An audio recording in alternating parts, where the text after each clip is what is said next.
first lesson of SHM. In this lesson, we will learn about the difference between periodic motion, oscillation, and simple harmonic motion. Watch this lecture till the end. What is periodic motion? Any motion that repeats itself after a fixed interval of time is called as periodic motion. The key thing is that here the direction and path do not matter.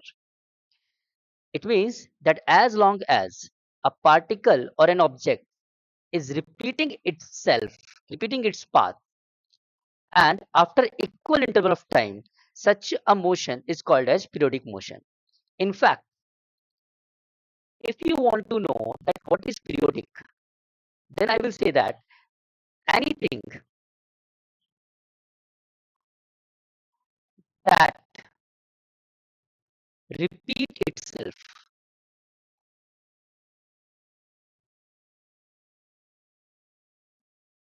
after fixed interval of time, after fixed interval of time, interval of time is periodic. So if a motion is repeating itself, we call it as a periodic motion. And again, direction and path does not matter here.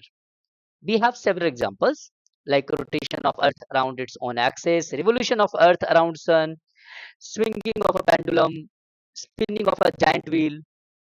You may have multiple examples of periodic motion. Now, what is oscillation? Oscillation is a special type of periodic motion in which the object move to and fro about a fixed position, and we call it as a mean position. Remember, in future we will always take x equals to 0 at mean position, and this position is usually a position of stable equilibrium.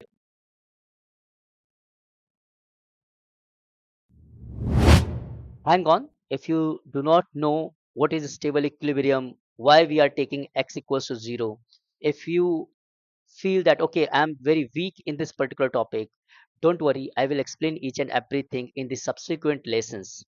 So we call this mean position at x equals to 0, we take its coordinate and it is the position of stable equilibrium. So in an oscillation, the object oscillates, move to and fro about the mean position. So when we displace the particle from the mean position, it experiences a restoring force, and this restoring force tries to bring back the object to the mean position. Later on, we will understand its mechanism as well. Or you can see the largest displacement between the mean position and particle is called as amplitude. Note it down. This is a $10 note.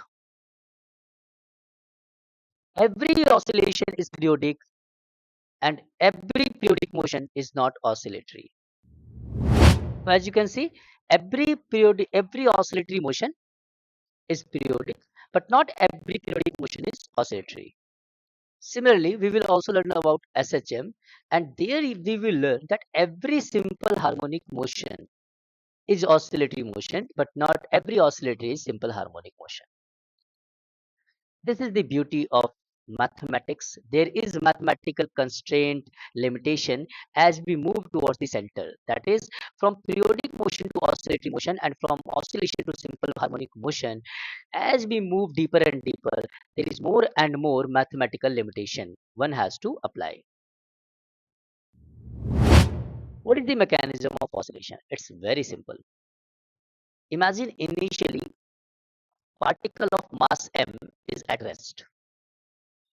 And what we are doing, we are displacing this particle from the mean position. Let us take this as x coordinate. And we have displaced the particle some point x equals to plus a. And I'm calling it as extreme position. Extreme position. So when the particle is at extreme position and I'm releasing the particle from here, so the velocity at this point will be 0. So velocity at extreme position is 0. I have released the particle from here. But since the particle is extreme position, it will experience a restoring force. So therefore, a restoring acceleration. I can write the relation between restoring acceleration and restoring force from the very basic knowledge of mechanics that acceleration is force by mass. So since the particle is experiencing a force towards the left, there is also an acceleration towards the left. So I can say from the direction point that when the acceleration is towards the left, position of particle is towards the right. Wow, this is the key thing here. So the direction of acceleration and the displacement is opposite. If one is positive, other is negative. So due to acceleration, the speed of the particle increases, and when the particle comes to the mean position, and you know that I will call it as x equals to 0, this is the point of stable equilibrium. Always remember like this. Every time you say that, okay, the coordinates are x equals to 0, it is the position of stable equilibrium. So at this point, the speed will be maximum. Value of velocity at this point will be maximum. And because of this velocity, the particle will overshoot the mean position due to inertia. At this point, remember, no acceleration is acting, no restoring force is there at the mean position. But because of the speed, the particle will overshoot and move towards the left. Now, as the particle is moving towards the left, there is a restoring force towards the right. So similarly, an acceleration is also towards the right, but the velocity is towards the left.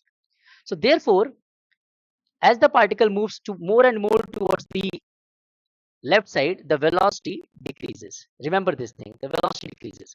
And ultimately at extreme, let's say this is x equals to minus a, the velocity will here become 0 again.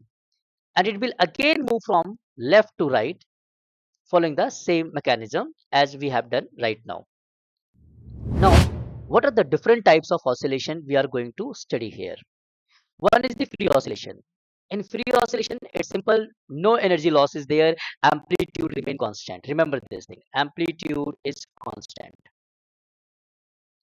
In damped oscillation, there is loss of energy due to friction or some resistance or some damped nature of force. So therefore, amplitude keeps on decreasing, amplitude decreases, and eventually, after some long time, the amplitude becomes 0.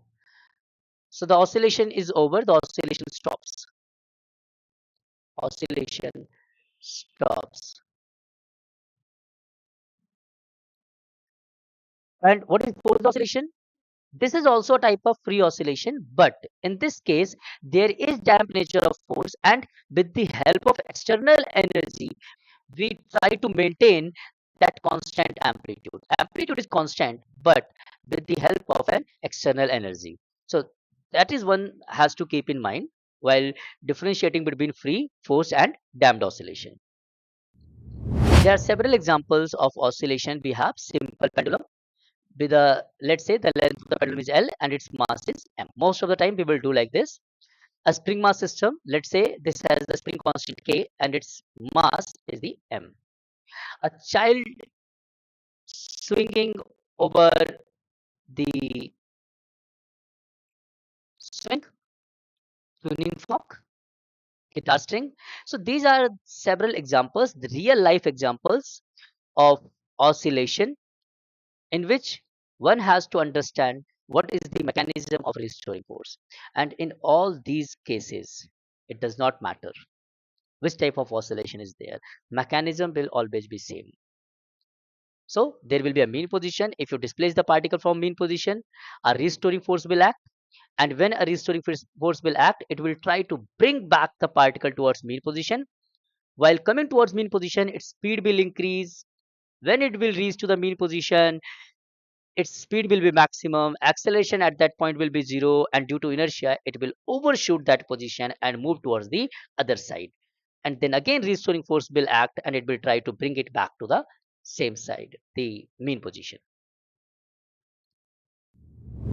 Now what is simple harmonic motion? As the name suggests, simple harmonic motion. So an oscillation which is very simple. See, I am telling you this thing now that I can represent an oscillation by a formula that Fr restoring force is directly proportional to minus x to the power n, where n belongs to odd number, odd number. So I can have any, like, for restoring force is proportional to minus x to the power 1, minus x to the power 3, minus x to the power 5, minus x to the power 7. Such a expression will represent an oscillation. Let's take the simplest value x equals to 1. So such an oscillation where restoring force is directly proportional to displacement is called as simple harmonic motion. So this is the purest form of oscillation. This is from the mathematical perspective. Now let's try to understand it from the physical perspective. What is basically a simple harmonic motion? So simple harmonic motion is an oscillation, and remember, not every oscillation is simple harmonic motion. And then in this oscillation, the amplitude is very small. If you keep the amplitude very small, and if the restoring force is directly proportional to displacement, so similarly I can say that restoring acceleration is directly proportional to displacement. Such an oscillation is called as simple harmonic oscillation. So what we know till now, that force is directly proportional to displacement. Force is equals to minus kx. If I remove the proportionality sign and equate it with the proportionality constant, I can write restoring force as equals to mass into acceleration, which is equals to minus kx. So I can write restoring acceleration equals to minus k by mx, and I can write acceleration, I can write this restoring acceleration as minus omega square x. Remember, this is again $10 note. That negative sign here just signifies that force always opposes the direction of displacement. And if force opposes the direction of displacement, then acceleration also opposes the direction of displacement. What I mean that, let's say, if I'm taking the position of object as positive, then the force and acceleration are acting towards the negative direction. If the position of the particle is towards the negative, then the force and acceleration are acting towards the positive direction. And if the position of the particle is 0, then force and acceleration are also 0. Remember this table. Now, with the help of a simple spring mass system, we can draw the graph from our knowledge that acceleration is directly proportional to displacement. So we should have a straight line graph, and as when displacement is positive, acceleration is negative. When displacement is negative, acceleration is positive. Now, can you tell me what is the slope of the graph? If you can tell what is the slope of the graph from the equation, do comment it in the comment box. Let me know how much you have learned from this lesson. Now, let me summarize and tell you what is the significance of this chapter. This chapter, oscillation and simple harmonic motion. Simple harmonic motion is very, very important if one want to learn about wave motion, sound, alternating current, and quantum physics. It will help you many more chapters. So in order to solve these chapters, in order to understand the concept of wave motion, sound, alternating current, quantum physics, wave optics, one must be familiar with the concept of simple harmonic motion and its mathematical side as well, mathematics as well. What we have came across today, that what is periodic motion? Any motion which repeat itself after fixed interval of time. Oscillation is basically a periodic motion in which there is to and fro motion of the particle. Then types of oscillation, we learned about the free oscillation, forced oscillation, and damped oscillation. Simple harmonic motion was there, and we came across simple harmonic motion, which is the most important topic of this chapter. In this chapter, we will learn only about the simple harmonic motion of the two varieties, the free oscillation and damped oscillation. Then what is the condition of simple harmonic motion? So we came across two conditions. Number one, that the displacement should be very small. Number two is that the restoring force should be directly proportional to displacement.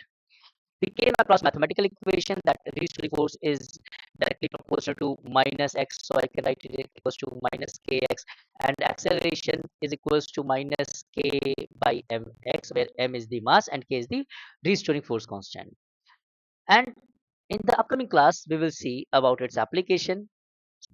This is all we have in the very first lesson of SHM.